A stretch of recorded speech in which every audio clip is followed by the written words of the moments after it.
La arquitectura de la felicidad forzada. Primero lo que quisiera es presentarme y pedir disculpas por no poder estar con vosotros. Me hubiera encantado estar en Buenos Aires, aunque por amigos argentinos que están aquí en Barcelona, sé que para entender mínimamente vuestra ciudad debería pasarme allí bien 6 meses, no solo por la dimensión, sino por la complejidad que tiene vuestra ciudad. Bien, como no me veis la cara, pues he buscado en Google quién soy yo y me dice que soy este chico de la gorra, bajito, calvo y rechoncho, que os va a pegar la paliza durante un buen rato en diferido, grabándolo desde Barcelona y que vosotros lo vais a poder ver ahí en Buenos Aires. Quisiera hablar hoy del urbanismo que se ha estructurado en torno a un concepto tan difícil y tan ambiguo como es la felicidad. En el urbanismo contemporáneo está presente de una forma más o menos evidente un concepto que hasta hace poco no entraba en los parámetros de la disciplina, que es la felicidad. En Barcelona en concreto, el primer urbanismo de la democracia fue una apuesta para recuperar el espacio público para el disfrute de la población. Es razonable. Después de 40 años de dictadura, los espacios comunes estaban tomados por los aparatos del Estado. Durante años, los únicos espacios de cierta flexibilidad eran los privados, los íntimos. La gente en casa hacía y decía lo que le parecía bien, en contraste con la calle. Con el boom del coche de los 60, este se convirtió en un anexo de la intimidad. El coche era parte de tu propiedad y dentro estabas a salvo. Y también dio posibilidad a las conocidas segundas residencias, que fue un sumar intimidad. Al tiempo propició esos espacios no comunes donde la gente desarrollaba su ideología, su manera de pensar, etcétera. Era la idea de encontrar espacios de libertad a los espacios controlados, porque en esos espacios públicos era imposible. Por lo tanto, la primera tarea del ayuntamiento fue tratar los espacios públicos más allá de ser espacios de tránsito. La calle era algo más que un trámite entre el trabajo y la casa, entre la compra y las gestiones. La idea de pasear, ahora asumida como parte del consumo, era entonces revolucionaria.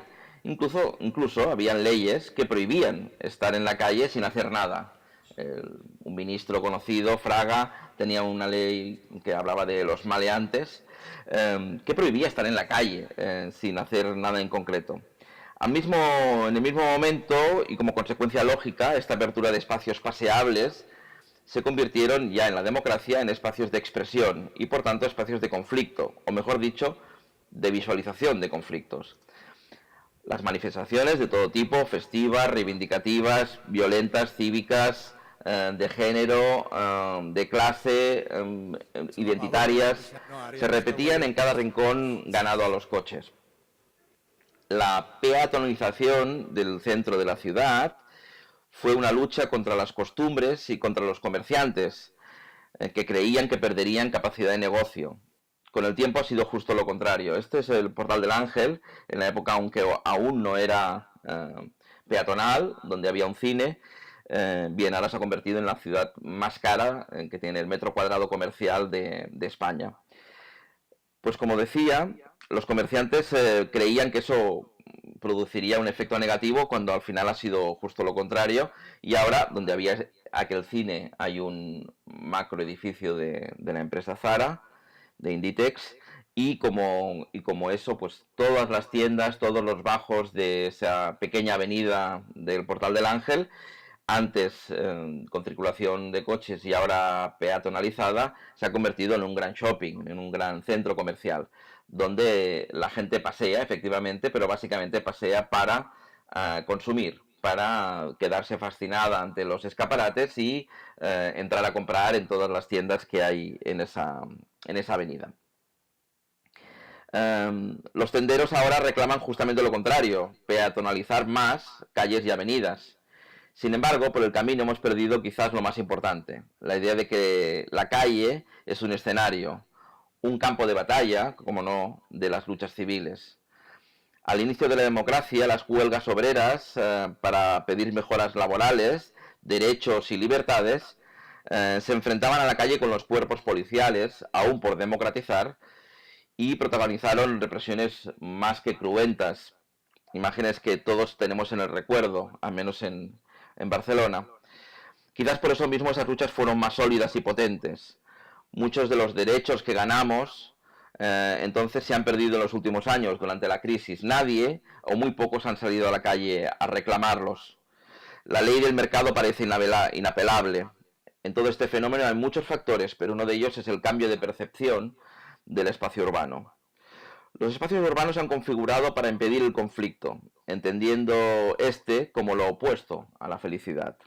El ruido, la suciedad, los vagabundos, los músicos callejeros, los vendedores ambulantes han pasado a ser no deseables porque rompen con el mantra de la tranquilidad.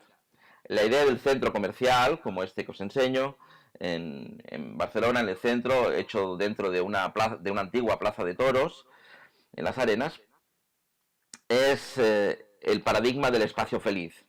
La valla para crear espacios seguros, el jardín como paradigma de la ciudad feliz, la programación de todo lo que se hace en el espacio público para evitar la falta de control, la museografía de lo previsible y la tematización de la ciudad. Nada puede acontecer que no esté previsto, porque lo previsible no asusta y parece que la felicidad es la falta de sustos. Haciendo un símil con la naturaleza, nos da miedo el bosque, la selva, porque es imprevisible. Por eso tenemos los jardines y los campos, donde el orden aleja el peligro.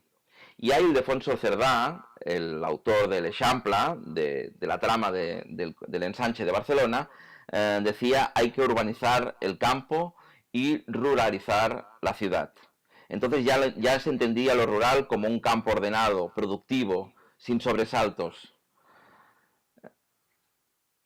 La búsqueda de la felicidad, intentando desactivar cualquier posibilidad de peligro, nos lleva a diseñar parques infantiles blandos, sin peligro, no sea que se hicieran daño.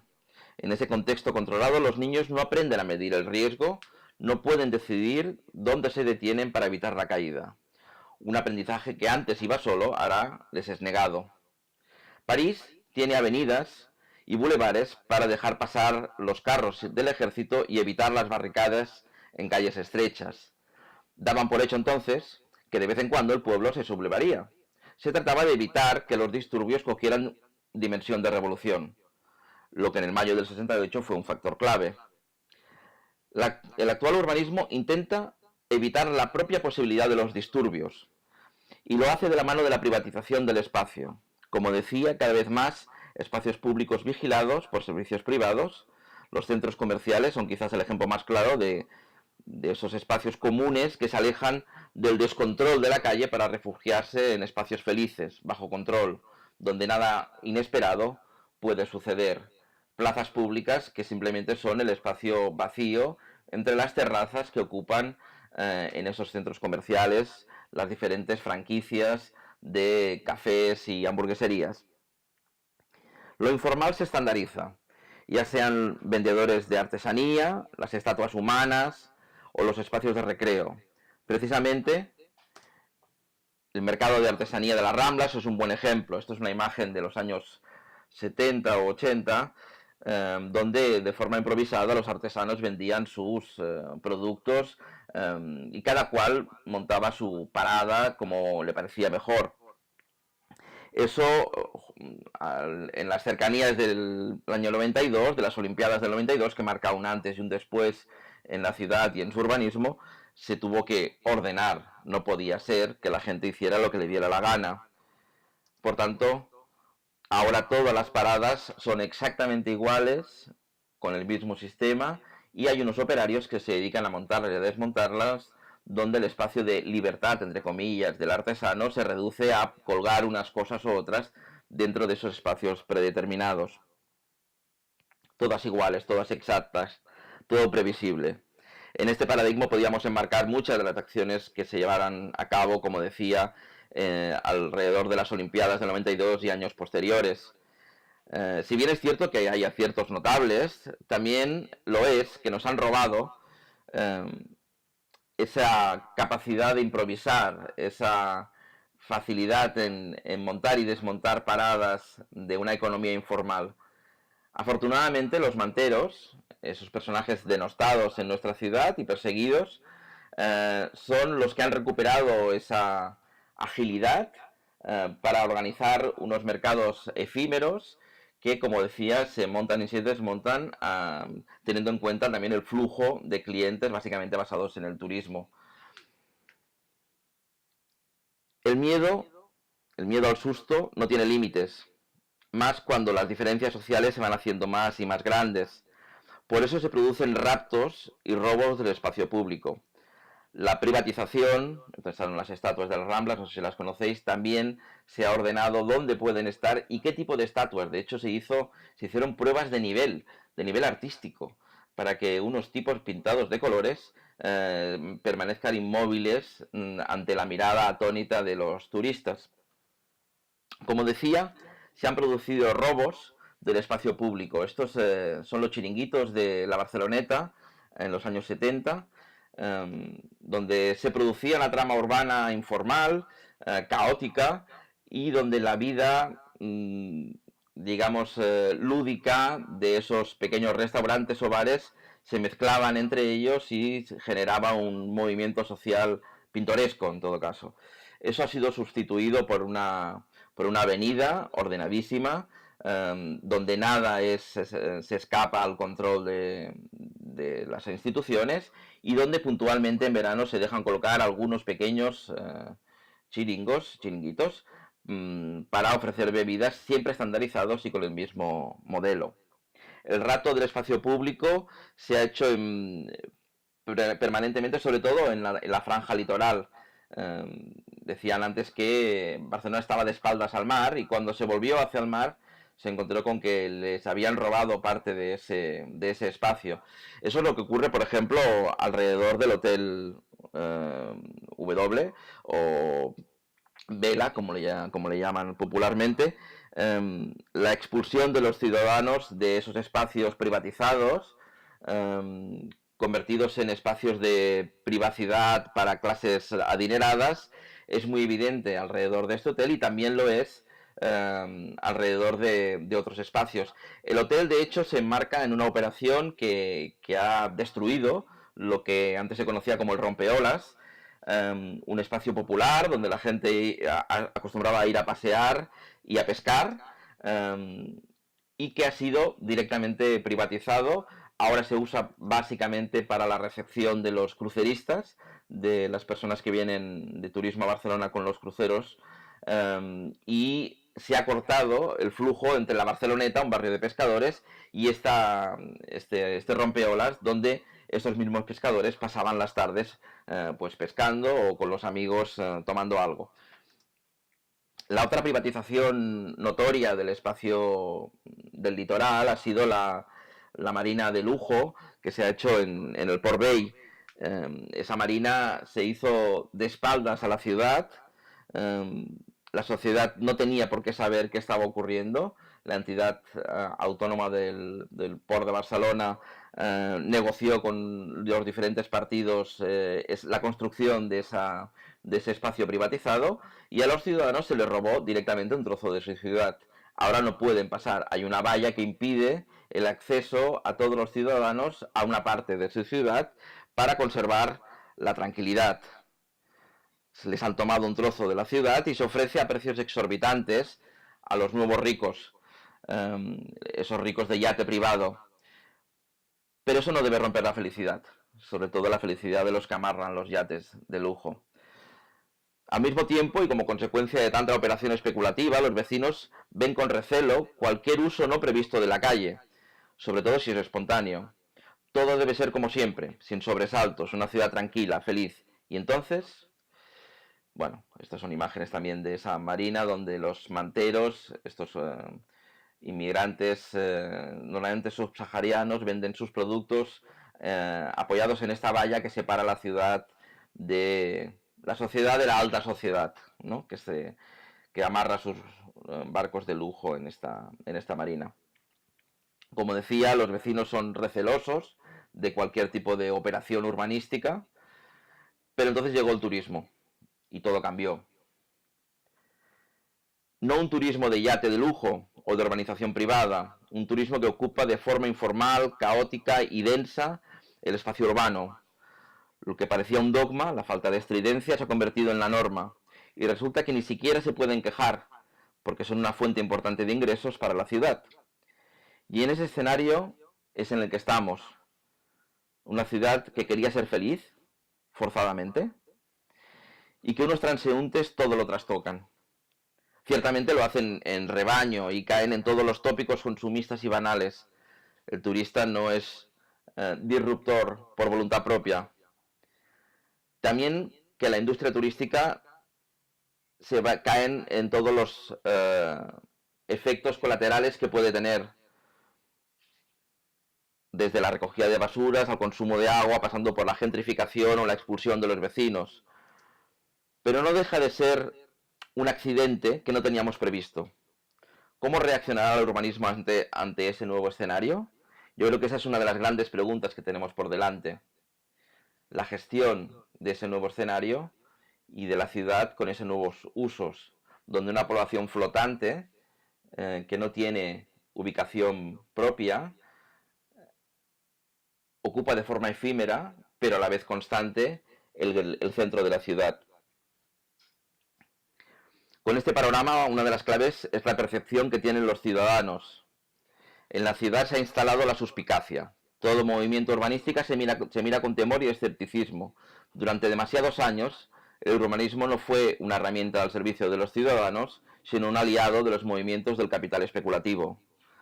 Movimientos vecinales y entidades cívicas de todo tipo se han convertido en vigilantes que hacen saltar las alarmas con el menor levantamiento del asfalto o vallas en la calle.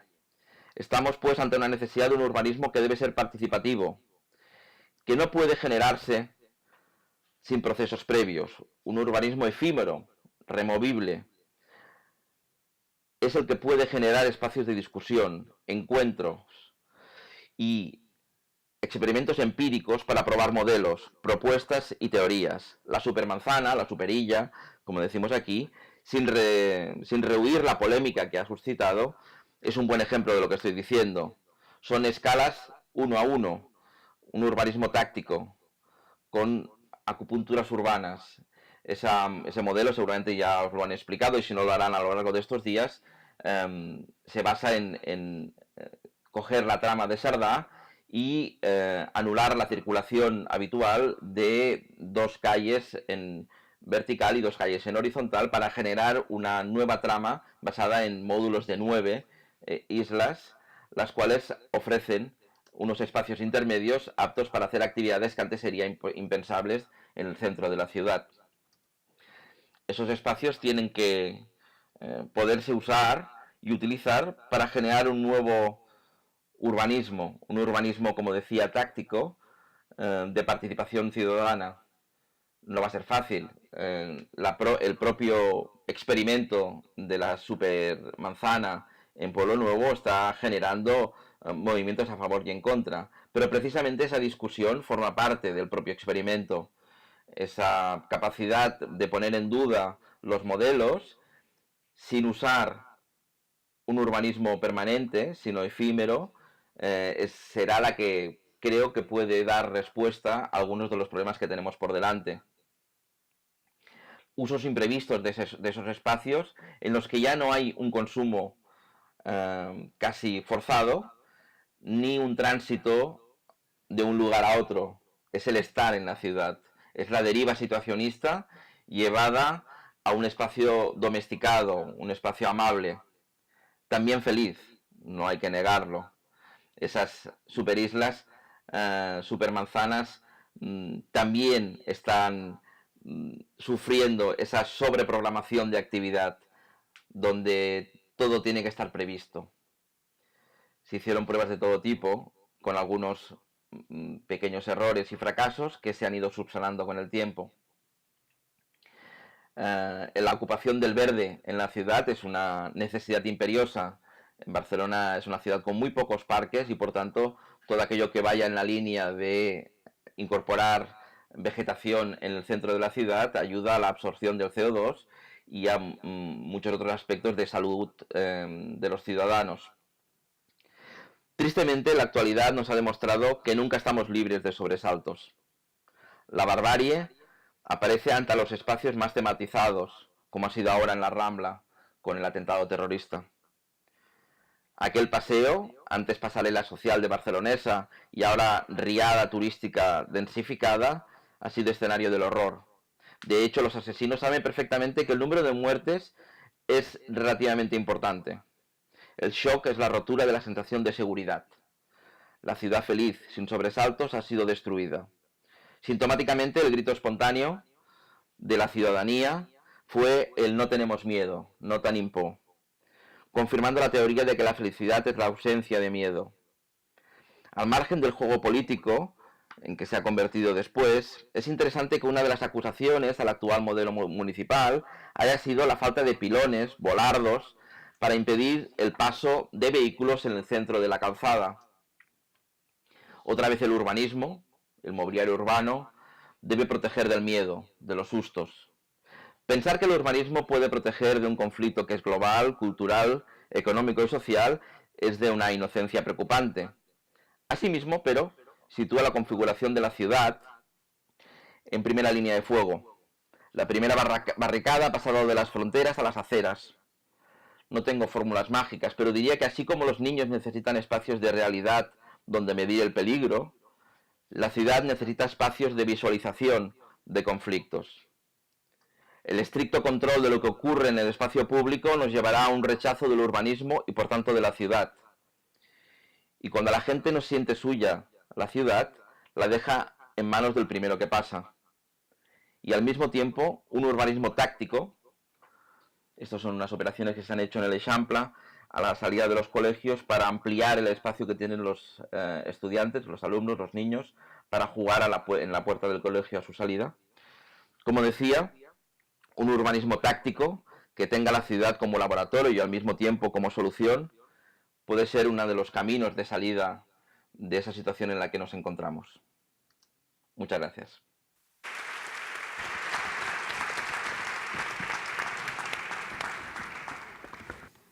Hemos querido responder a la invitación de la Bienal aportando una visión diferente a la que normalmente es la apuesta de las ciudades o países invitados a este tipo de acontecimientos. No habéis visto ni arquitecturas icónicas, ni pretendíamos difundir las obras o los proyectos en que la ciudad está inmersa. Hemos preferido transmitiros desde distintos perfiles profesionales y también los políticos qué es lo que nos preocupa. Seguramente problemas parecidos a los que podáis tener en vuestras ciudades aquí. Pero también queremos transmitir, y por eso creo que complementa muy bien esta sesión de hoy, la exposición que podréis ver en la instalación del pabellón de la ciudad. ¿En qué momentos creemos que la ciudad ha sido capaz de, asumiendo los retos que tenía, de asumiendo pues, algunos de los problemas que aquí se han planteado y algunos otros que tal vez no, la ciudad se ha organizado para, utilizando la arquitectura y el urbanismo, resolver problemas inmediatos de necesidades inmediatas de espacio público, de vivienda que hablaba Josep María, pero también de eso que echamos tanto de menos a día de hoy, ¿no? Que fruto del turismo, fruto de la excesiva digitalización, del franquiciado, de los bajos de los edificios, del franquiciado del espacio público, esa cosa que se ha ido perdiendo, que es el vínculo entre la ciudadanía y su ciudad, entre los ciudadanos y su arquitectura.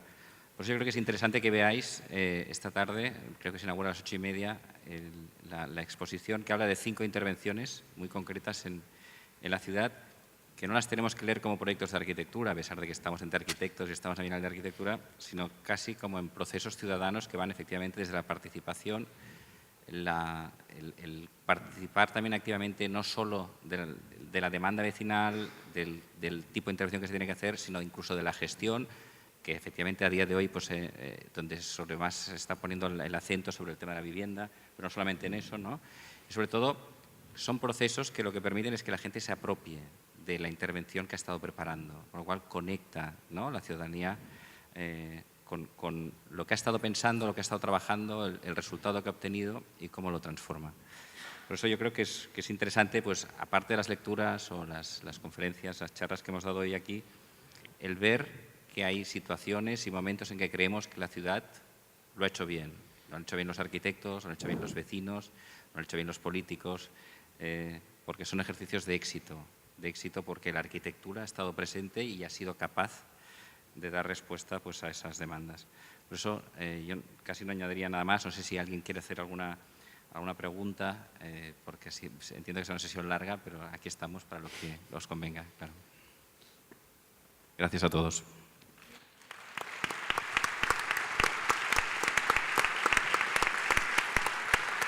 Agradecemos la participación de los panelistas Daniel Modol, Mar Santamarina, Adrià Goula Sardá, Ramón Faura, Jesús María Montaner y Oscar Guayabero, que participaron presentando aquí en la exposición Barcelona como invitados.